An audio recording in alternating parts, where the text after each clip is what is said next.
السلام عليكم ورحمة الله وبركاته. أهلا بكم في قناة سوريا تك. قبل بدايتي في الشرح صديقي، أنت الذي تشاهدني وتشاهد هذا الفيديو، لو سمحت لا تنساني باشتراكك في القناة وتفعيل جرس الإشعارات ليصلك كل ما هو جديد، وشكرا. الكثير من الناس يستخدم برنامج الواتساب، ومن منا لا يستخدمه، فقد أصبح برنامجا يتواجد في جميع الهواتف. فكان آخر تحديث لبرنامج الواتساب هو ميزة الحالة أو الستوري، وهي مشاركة مستخدم بعضا من أوقاته كصورة أو فيديو ويشاهدها أصدقائه. فقد ينشر صديقك حالة فيديو أو صورة قد أعجبتك، فتتساءل كيف يمكن حفظ هذه الحالة. يعني قد تكون أعجبتك وتريد حفظها في جهازك. آه، طريقة سهلة. على حد المثال، قمت بفتح برنامج الواتساب. طبعا أنا البرنامج يريد تحديث.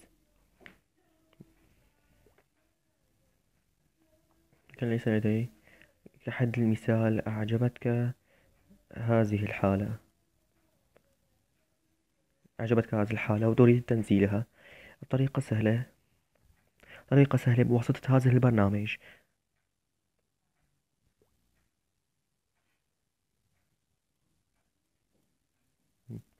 كما ترون، هذه هي الصورة التي رأيناها قبل قليل.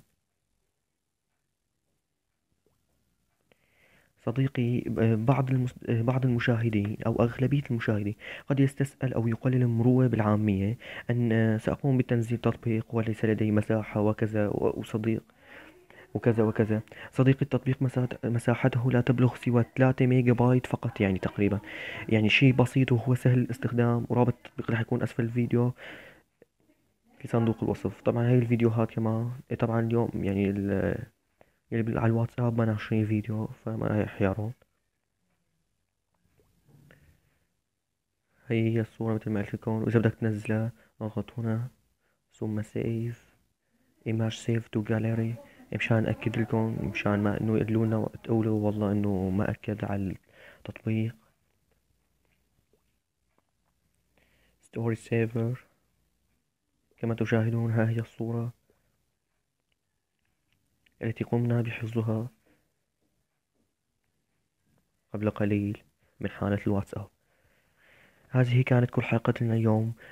إذا أعجبك الفيديو لا تنسانا باللايك. وأي استفسار عندك إياه ممكن فينك تحط لي إياه بالتعليقات. والسلام عليكم ورحمة الله تعالى وبركاته.